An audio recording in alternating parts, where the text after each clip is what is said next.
Good morning, greetings friends, and welcome to The Bright Side, your nutritional program dedicated to the vast world of nutritional supplements and healthcare. This is a show where we discuss using nutritional supplements where other healthcare practitioners use toxic pharmaceutical drugs and sometimes deadly medical procedures. If you suspect that there are natural nutritional roads to your vitality and health and well-being and to addressing your health challenges, whatever they may be, but you don't know where to begin, you've come to the right place. As you listen to The Bright Side every day, you are more and more in control of your body, you are more and more knowledgeable, and you know you can overcome any health challenge. That is why we are here every day on The Bright Side, helping clear up the sometimes confusing world of nutrition and nutritional supplementation. Over the last 33 years of practicing pharmacy, I have seen drug-free recoveries from diabetes, hypertension, obesity, skin diseases like psoriasis, eczema, rosacea, acne, digestive ailments, autoimmune issues of all kinds. Recoveries that by the standards of modern medicine can only be called a miracle, but what is in the world of the body, what is in the world of biology, standard operating procedure. Because the human biological system is a healing system, it's a regenerating system, it is designed divinely to heal and renew itself on a moment-to-moment basis, and while some folks may call that a miracle, it really is just the way the body works. If you have questions about health, nutrition, prescription drugs, if you want to wean yourself off your meds and get on a good nutritional supplement program, we're here for you on The Bright Side. 844-236-6010 is our number, 844-236-6010. If you have questions about the longevity products or Truth Skin Health products, formulations, ingredients, something you may have heard about or read about, or if you have a comment or a success story you'd like to share, 844-236-6010 is our number. If you want to purchase longevity products, you can call 866-735-2470, 866-735-2470, or you can go to brightsideben.com, pharmacistben.com, or criticalhealthnews.com and purchase longevity products there. Also want to remind you to check out our Truth Skin Health products at truthtreatments.com, and now you can purchase Bergamet, the bergamot loaded nutritional supplement for metabolic syndrome and especially for liver health problems. Bergamet is an awesome supplement for helping your body, for helping stabilize blood sugar. And because it helps you stabilize blood sugar, it's got multiple benefits. You could find Bergamet and female hormone balance and cayenne extract and chaparral extract and all kinds of health products up at truthnourishment.com. That just came up. That just got up and running a couple days ago. Thank you to Robert Lundgren for setting that up. We've got radiation-free headphones on there. All kinds of really neat products are up at truthnourishment.com. Also have our blog, and the radio program is actually linked to the site as well. That's truthnourishment.com and also pharmacistben.com. They're kind of linked together. All right.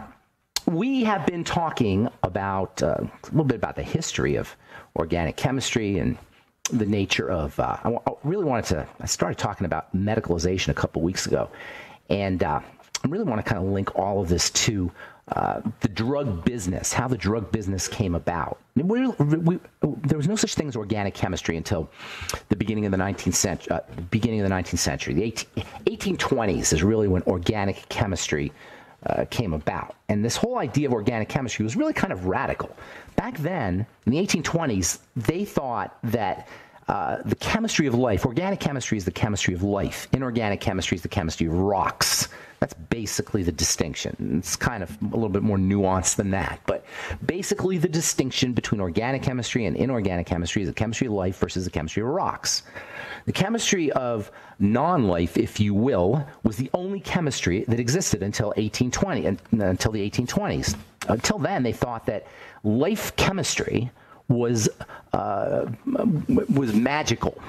They said it was a vital force. They called it vitalism, actually. The scientific theory of the day, of the days and the centuries, I suppose, since the Enlightenment was that there was a vital force. They called it vitalism, and that's what drove the body.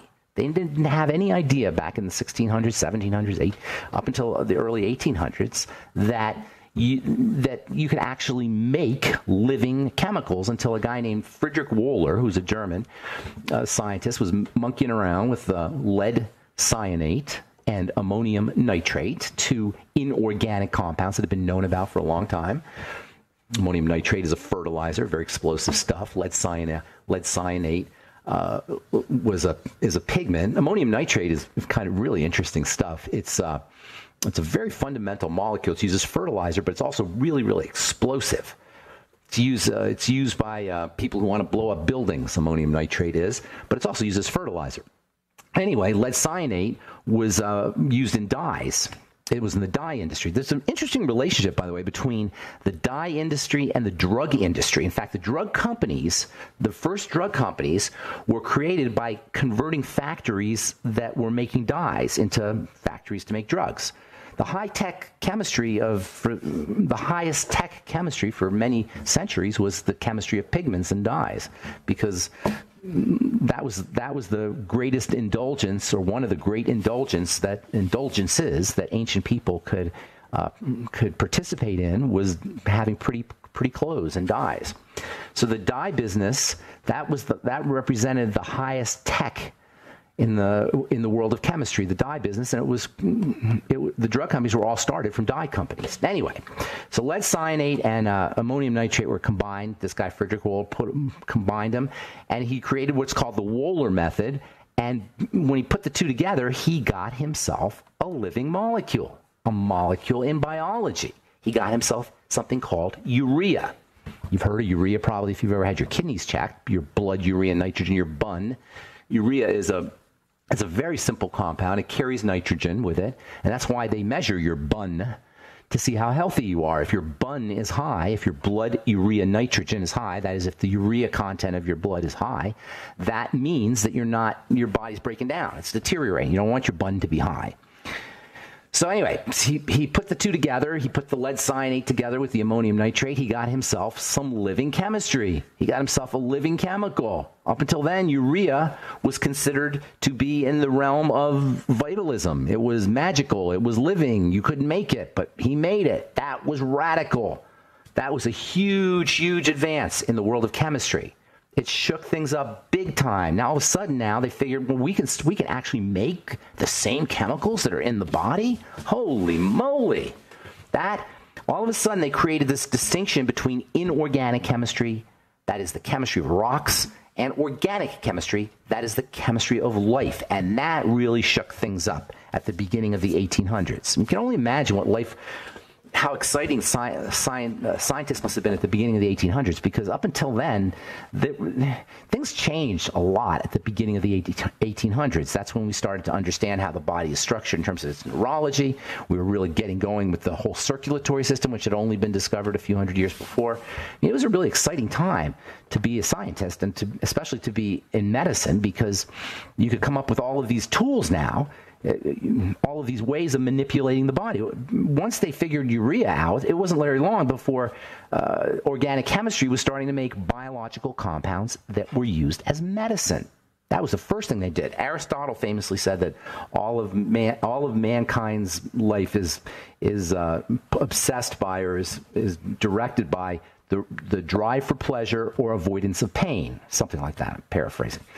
And so life must have been very painful in the 1800s. They didn't know about germ theory. The people were getting their legs cut off without anesthesia. I mean, that was a hard life. And anyway, so it wasn't very long before these organic chemists started working with medicine. They started working with making things that could control pain and control biological reactions. Once they realized that the chemistry of life could be produced in a laboratory, organic chemists, these new chemists, became focused on looking for molecules that could be used for biology. They could be used to change biology. First place they went is to nature. They looked through nature to find molecules that they could use and they could tweak and they could somehow convert into biological molecules that could help human conditions, that could help medical conditions, that could help the human situation, which was really, from a health perspective, really bad. And the first place they looked at it was herbs, because they had been using herbs for a long time.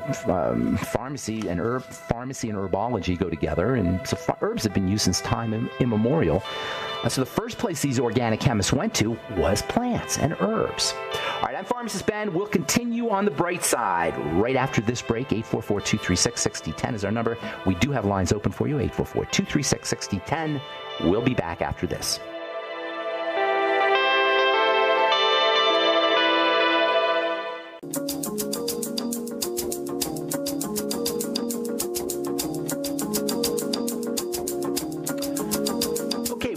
on the bright side. Pharmacist Ben here.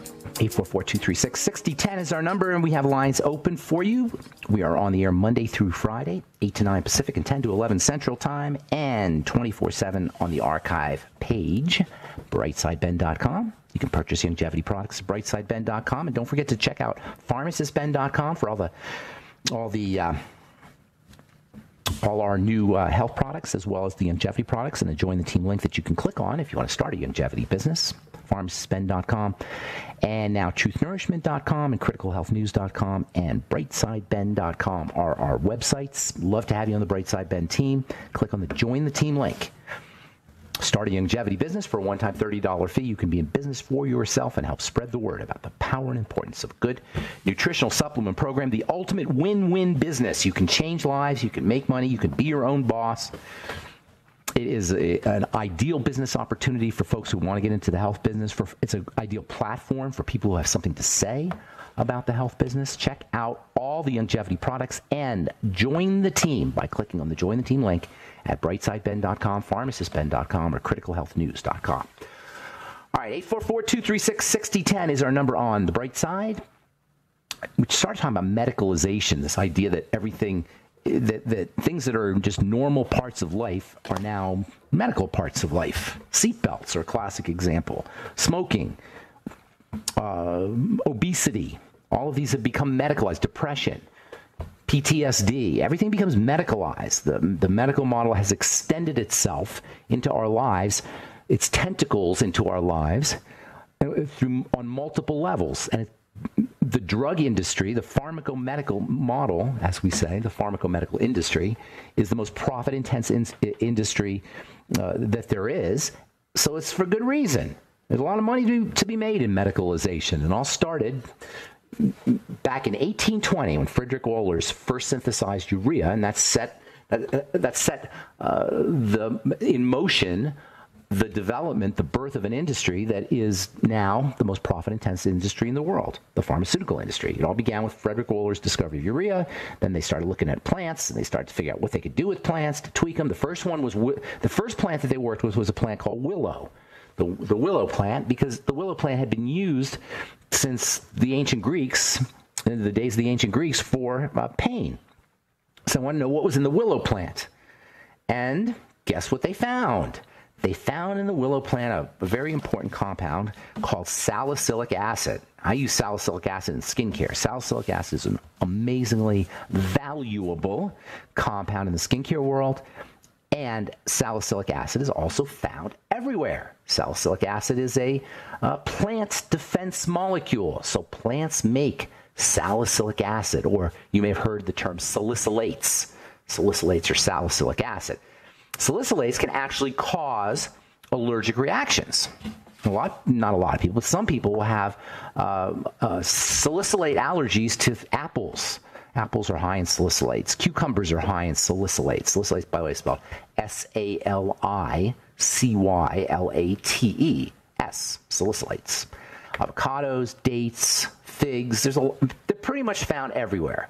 Salicylates. It's hard to find a plant that doesn't have salicylates, but fruits like apples and blueberries and kiwi fruit, avocados, which are a fruit, these are very high in salicylates. Grapefruit's high in salicylates. So you may just be on the grapefruit diet, and you may have a problem if you have a salicylate problem. The cruciferous vegetables, hot peppers, broccoli, eggplant, these are all high in salicylates. There's some cheese that's high in salicylates. If you just feel, that's why I always say you can't go by the 10 good foods and the 10 bad foods, because you could have a problem with cucumbers. You got to do a food diary. Is this idea, yes, donuts are bad for everybody. That's true. Potato chips are bad for everybody. But there's a misleading idea with the good food, bad food, that all you got to do is eat the good foods and you'll be fine. No, eggplant's a good food. Spinach is a good food. Good food, bad food is very simplistic. It's good. The good food, bad food distinction maybe is okay for people who don't have any idea about this stuff. But once you start learning things, you see that you can have problems with anything. That's why you have to do a food diary.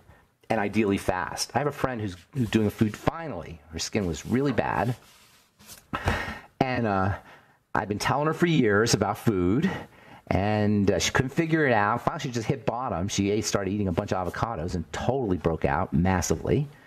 And so she just hit bottom, and she said, okay, now I got to figure this stuff out. And she's doing a great job. I got to tell you, she's doing an amazing job, and she's finding out all kinds of things that she can eat and can't eat. It's crazy. She can't eat kale.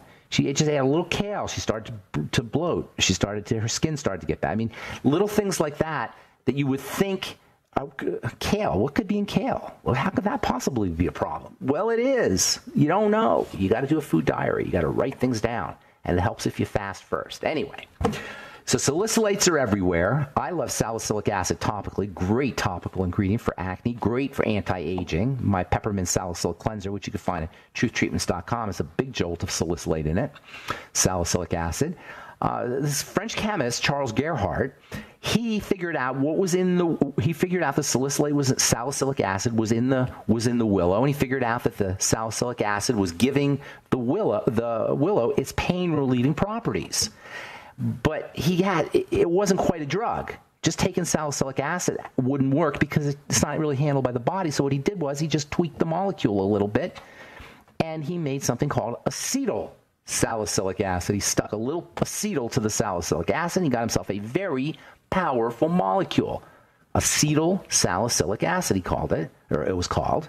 And this stuff was non-toxic because the body's very used to salicylic acid. For most people, except for those people who have allergies or have reactions, most people don't have a problem with salicylic acid. The human body evolved with salicylic acid. We ate those plants and we ate those vegetables, so we got used to salicylic acid.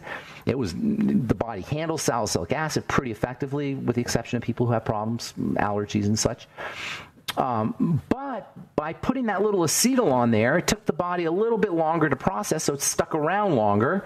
It didn't get detoxified quite as quickly, so it became more of a medicine than a plant. Had a little bit more toxicity. The body had to work harder to break it down. There's no medicines that are completely non-toxic. So by putting the acetyl on, it made it more complex. And then with that acetyl, it also made it more medicinal. The more powerful a medicine is, or the more toxic a medicine is, the more complex it is, sometimes the more powerful it is. And this drug that he came up with, this acetylated salicylic acid, or a salicylic acid from a willow plant that had a little piece of acetyl on it, we know today as aspirin.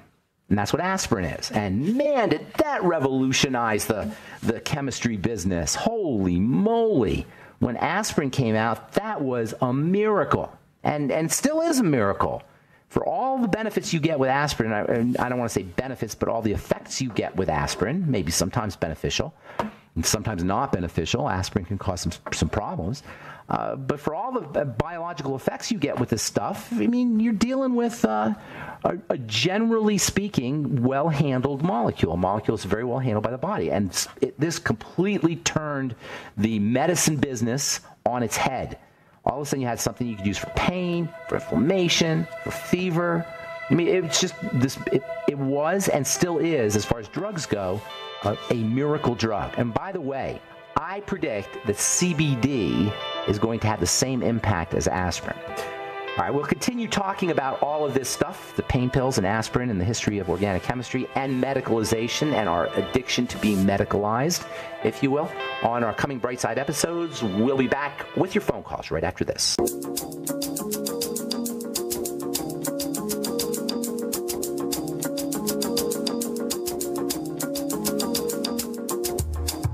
We are back on the bright side. I'm Pharmacist Ben. 844-236-6010 is our number. We got lines open. 844-236-6010. If you have questions about the longevity products, our Truth Skin Health products, or any of the Truth Nourishment products, you can go to truthnourishment.com and check out our new shopping site, or truthtreatments.com and check out our skin health products, or pharmacistben.com, brightsideben.com, or criticalhealthnews.com for the longevity products. We'll get your calls here in just a moment, 844-236-6010 from the journal Toxicology and Health. Sunscreens containing physical UV blockers can increase transdermal absorption of pesticides. How do you like that? As if sunscreens weren't bad enough on their own. Now you're going to get increased transdermal, you're going to get increased penetration of pesticides, and I'll tell you what else. The preservatives in your sunscreens will also go into your bloodstream more effectively as well. Listen, there is no time you want to wear a sunscreen. Sunblocks don't have any of these issues. There's no reason to use a sunscreen rather than a sunblock. Zinc oxide. Look for zinc oxide sunblocks, and look for vitamin C. And look for a new treatment product, hopefully sometime in the near future, that's got zinc oxide and vitamin C. I have a sunblock product that we're now testing. That should be out hopefully soon. Not sure when. I'm not even sure how I want to market it because I can't really put an SPF on it. In any case, if you're wearing a sunscreen, switch to a sunblock. If you don't have any option and you have to wear a sunscreen because you don't want to burn, get it off your skin as soon as possible. And always, the best way to protect your skin from the sun is with a good nutritional supplement program and a good diet, because the nutrients from your foods and the nutrients from your supplements get deposited in your skin where they protect your skin from the sun. And it's very likely that the issues people have with sunburning, and for that matter with skin cancer, for that matter any skin problems, are more about nutritional supplementation and diet and internal biochemistry than they are about the external environment, and that includes the sun. All right, 844-236-6010 is our number, and we do have lines open. Let's see what Jan in California has to say. Good morning, Jan. What's up? Good morning, Ben. Good. Thank you so much for all your good information. I've learned a lot from you. Awesome. Thank you. What's going on? I wanted to talk to you about fasting. I know that you say fasting is very good for us. Very good. I fast every day, 16 hours a day. Very nice. And I eat. When did you start doing that? About 3 weeks ago. My what do you notice? My son and his fiance are really into fasting. And what do you notice? Well, nothing so far. You should be noticing stuff. You should definitely be noticing stuff. Well, my digestion, of course, is much better. Well, that's pretty huge. Come on. Yeah. Do you have more energy? Well, no. That's one of the problems. I don't have a lot of energy. And maybe it's because of my age. I'm going to be 80 years old. And well, you can still have some more energy. Let's figure this thing out. So when you eat, you say you fast for 16 hours a day. Well, that means what? You eat 8 hours a day. You're sleeping 12. So that's not really much. I'm not hearing really, or I'm sorry, you're sleeping 8. So I'm not really sure where you're getting, I'm not sure exactly what you mean by fasting 16 hours a day. How do you tell me your day? You wake up in the morning. I don't eat. My last meal is like 7:30 in the evening. Okay. And then when do you I start don't eating? Pardon? So when do you start eating? 12:30 in the afternoon. Yeah, that's not really a fast. And then I don't eat, of course, from 7:30. No, that's not. You're not really fasting. You got to be a little bit uncomfortable. You're not uncomfortable with that.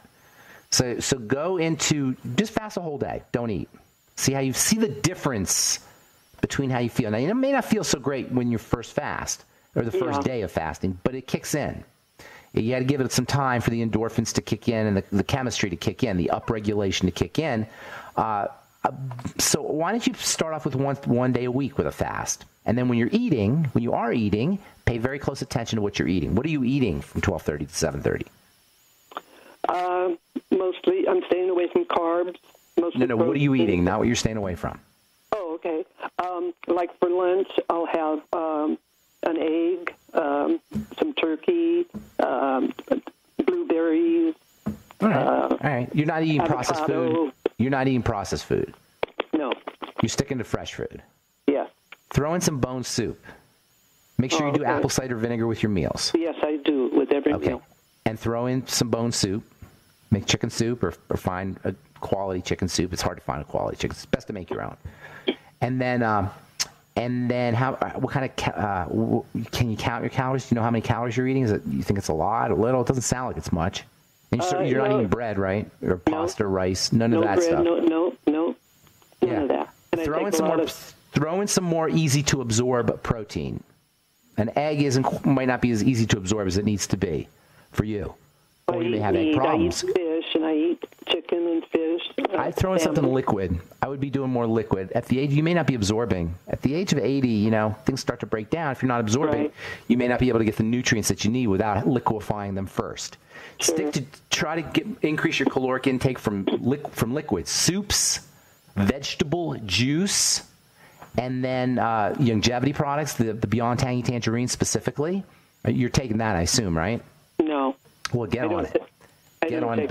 get on the Beyond Tangy Tangerine. I definitely recommend that. That's a well-rounded liquid supplement. And then get a Vitamix if you don't have one, and start doing vegetable juices. Okay, liquefy your foods. It may be that you're not absorbing. At the age of 80, it wouldn't surprise me if you had some malabsorption issues. Did you have health problems before? Yeah, I have a few. Nothing. Okay. Yeah. You don't need to describe them, but that usually implies some degree of malabsorption, and that's liquefy your foods as much as possible. All right, Jan, I want to get a few more calls in. Thank you. I hope I have. The main reason I called you and what I wanted to ask you about is my son and his fiance are into fasting, and they're listening to a Dr. Fung, and he's saying that fasting can cure, not just prevent, but cure things like Alzheimer's, diabetes, cancer. I don't like the word cure because it sounds like magic, but it can definitely begin the reversal process.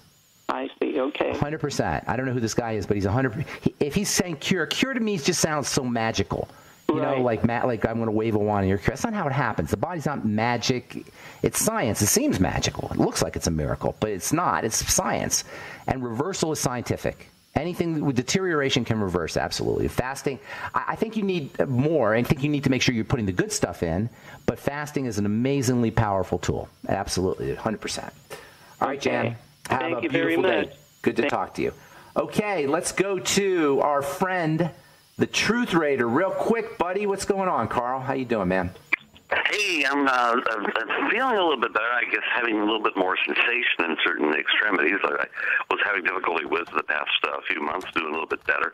Well, a combination of things. But I wanted to talk to you today about something that you mentioned a whole lot about, and that's hydrogen peroxide. What's the good benefits that you think? Do you believe in hydrogen peroxide? I use it every day. I put it on my toothpaste, mix it with my toothpaste. It's powerful stuff, and the body makes it. It's the reason it's so powerful and non-toxic is because the body makes it, and it's got systems for breaking it down. It's powerful stuff, though. Now, do you ever put like a 30% hydrogen peroxide in your hand? Carl, we got a bad connection here, buddy. I'm going to let you go, man. Listen in. I'll talk about hydrogen peroxide when we come back from our break. I'm Pharmacist Ben. You're listening to The Bright Side. We'll return right after this.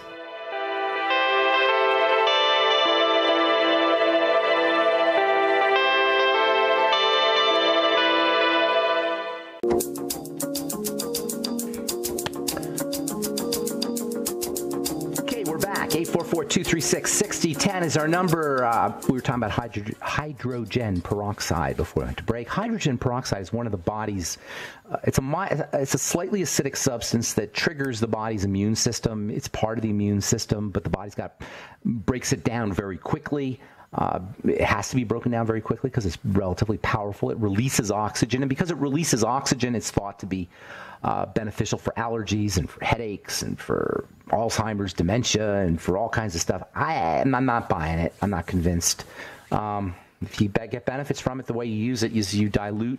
I think you just dilute your 35% somewhat down to 10 or 11 or 12%. I put it on my toothpaste.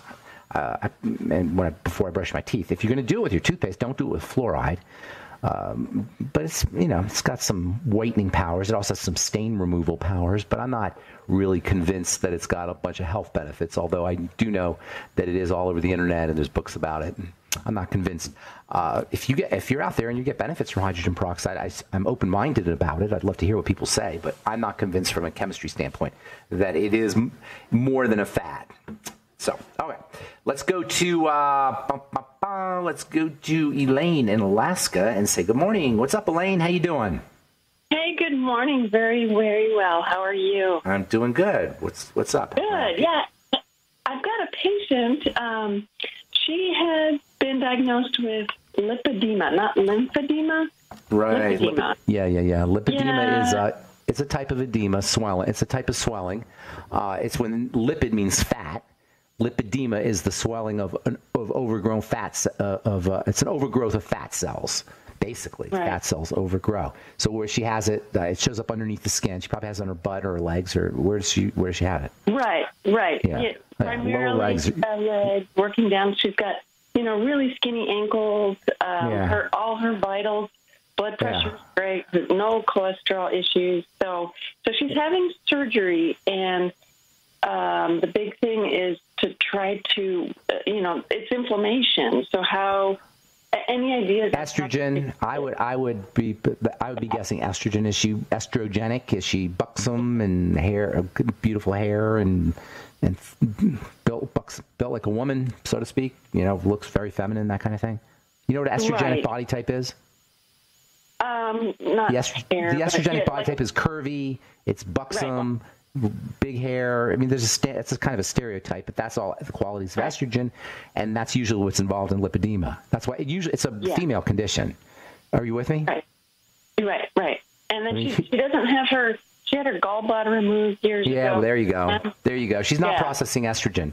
You gotta help her process estrogen, eliminate estrogen correctly. It's an estrogenic issue. She's at high risk for all kinds of estrogenic problems. How old is she? She is in her late 40s. 50. Yeah, that's when it shows up when hormones fluctuate, menopause, pregnancy, that kind of thing, puberty sometimes. So it's I'd be focusing on estrogen, clearing estrogen out, using calcium D-glucarate to help processing estrogen, more fiber. She's probably constipated. She's got to work on that. You follow the whole estrogenic system needs to be focused on. Essential fatty acids, ultimate EFAs, digestive enzymes that help her process fats. There's usually, especially without a gallbladder. Bile salts, all of that. Focus on fats, fat malabsorption, and estrogen. That's what I would be doing. Okay. All right? Okay. Take care. Awesome. Progesterone cream. Don't forget some progesterone cream. Yes? Okay. Great. Thanks. All right. Take care. Thanks. Good to talk to you. All right. Let's go to Ria in Japan. What's up, Ria? How you doing? Hi, Pharmacist Ben. How are you? I'm good. What's going on? How can we help you? I have a question for my mom again. Okay. She's taking arginine supplements. I just got her on arginine supplements. Okay. With testosterone, you said? Wait. You said testosterone? No, arginine. Arginine. Just arginine. Arginine. Yeah. Okay. Yeah, I thought I heard you say testosterone arginine. But arginine. Okay, no. good. No. Okay. Yeah. And recently I'm trying to get her on lysine supplements. But I read online that they work together. When you take them, they work together, because online I read that lysine blocks arginine, and so they work together. When you're taking one, you want to take the other. If you take arginine without lysine, you could end up, because they do block each other, you could end up with deficiencies in lysine. In fact, lysine, they balance each other out. You want to take them together, especially if you have cold sores. That's one of the reasons why lysine works. Lysine blocks arginine. Yeah. Lysine blocks arginine, and cold sores need arginine. The lysine that you take when you have cold sores works by blocking out the arginine. Arginine is a growth substance. So if you're taking one, you probably want to make sure that you have enough of the other, I should say. They do block each other, so you want to make sure that you have enough to override the blockade, because they have antagonistic effects. Take both at the same time. I'm not sure if that matters, both at the same time. You just want to make sure you have enough of both. Okay, all right. Because they have an antagonistic effect. They block each other. Okay. And you follow what I'm saying? I mean, if you take arginine, you run a risk of lysine deficiency because you're blocking the lysine, so you want to override that. Okay. All right. Okay? So all right. I'll make her take that. And arginine is an awesome amino acid. Everybody should take a little arginine, in my opinion. Okay. Wonderful amino acid. I have one more 4 nitrogens on arginine. 4. Count them. 1, 2, 3, 4. It's an amazing amino acid. Go ahead. I'm sorry. Okay. Sorry. I have a skincare question. You say that we should be exercising our skin. I'm doing these kojic acid peels, like once a week. Kojic acid is a big old bunch of nothing, in my opinion. What strength? Really? I've been using it for years. I've been working with it for years, and I've never really seen anybody get any benefits from kojic acid, unless it's maybe super high. Are you using like a 10% or something? Or do you know? And it's working pretty well, actually. Is it? In a peel, it's maybe a little different. They're using high concentration, but I've been putting it in topical products for a long time. I've experimented with putting it in topical products for a long time, and I've never really seen any benefits from it, although I keep seeing about it, hearing about it. It might not be the kojic acid. It might be something else in there. What else is in the product that you're in the peel?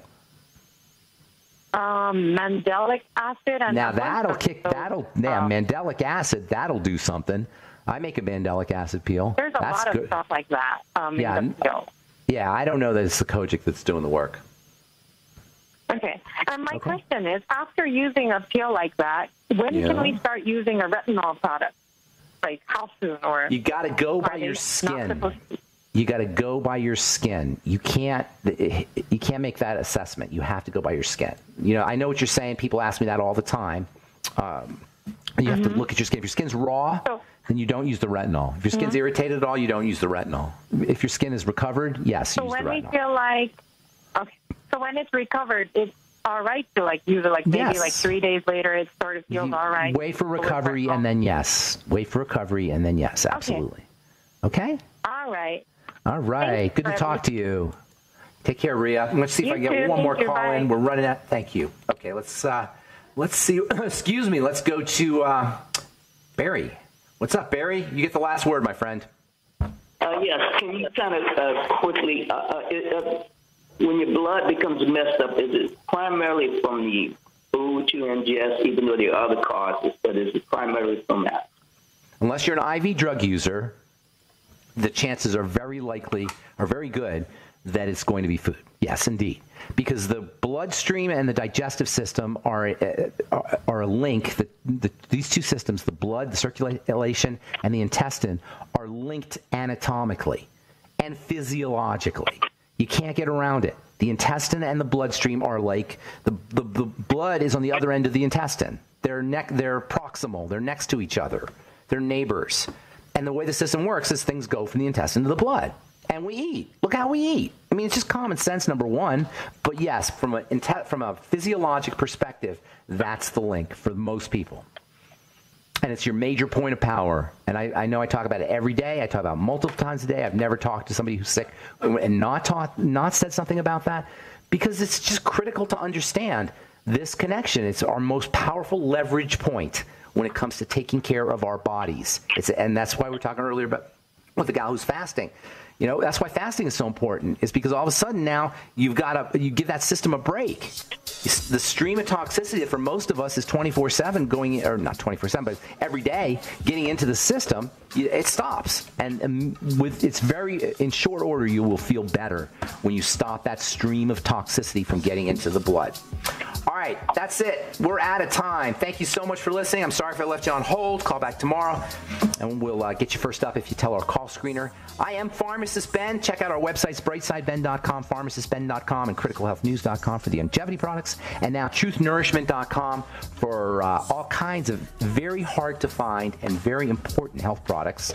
And I'm always looking for new products as well, so shoot me an email if you at ben@ksco.com if you have a product you'd like to get up on our website. And we will talk to you tomorrow. Have yourselves a wonderful, beautiful, awesome, spectacular day. I'm Pharmacist Ben.